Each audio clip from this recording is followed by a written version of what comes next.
Heart অ্যাটাকের সময় আপনার করণীয় কি? হার্ট অ্যাটাক হলে তাৎক্ষণিক করণীয়। হার্ট অ্যাটাক এমন একটি সমস্যা যার কারণে তাৎক্ষণিকভাবে রোগী যে কোনো সময় মারা যেতে পারে। বুকে ব্যথা অনুভূত হলে, হার্ট অ্যাটাকের লক্ষণ মনে হলে যত দ্রুত সম্ভব রোগীকে হাসপাতালে বিশেষজ্ঞ চিকিৎসকের কাছে নিয়ে যেতে হবে। প্রয়োজনে জরুরি স্বাস্থ্যসেবায় ৯৯৯ নাম্বারে ফোন করতে পারেন।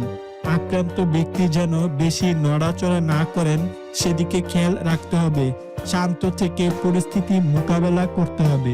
রোগী যদি জ্ঞান হারায় বা শ্বাস নিচ্ছে না এমন হলে সঠিক নিয়মে কার্ডিওপালমোনারি রিসাসিটেশন বা সিপিআর দিতে হবে।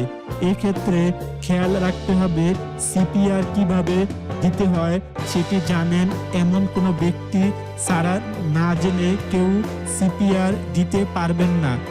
আক্রান্ত ব্যক্তিকে অ্যাসপিরিন জাতীয় ঔষধ, অ্যান্টিপ্লাটিলেট ড্রাগ দেওয়া যেতে পারে যা রক্ত তরল করার জন্য ও ধমনীতে রক্ত প্রবাহে বাধা কমাতে সহায়ক।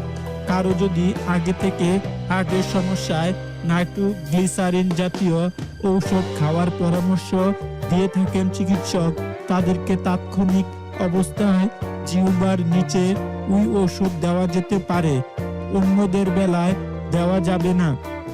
হার্ট অ্যাটাক হলে পালস রেট কমে যায়। এ সময় কাশি দিলে রিফ্লেক্স হয়, যার ফলে প্রেসার বাড়ে এবং হার্ট রেটও বেড়ে যায়। সেজন্য কাশি দিতে বলা যেতে পারে রোগীকে।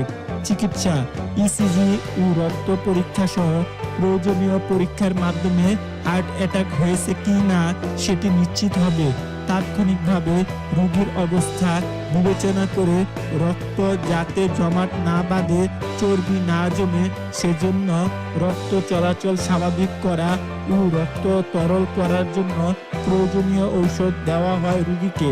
প্রেসার, গ্যাস্ট্রিক, ডায়াবেটিস, কোলেস্টেরল থাকলে, ঘুম না হলে সেগুলো নিয়ন্ত্রণে রাখতে শুধু খেতে হবে চিকিৎসকের পরামর্শে ঔষধ।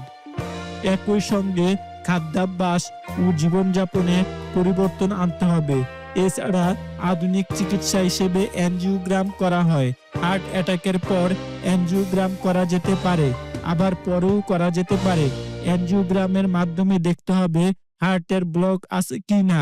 যদি বেশি ব্লক থাকে তাহলে বাইপাস করাতে হবে। আর যদি কম ব্লক অর্থাৎ ১ বা ২টা ব্লক থাকে তাহলে রিং পরানো যেতে পারে। হার্টের চিকিৎসায় রক্তনালীর ব্লক দূর করে রক্ত চলাচল স্বাভাবিক বা পুনঃপ্রতিস্থাপন করাটাই গুরুত্বপূর্ণ।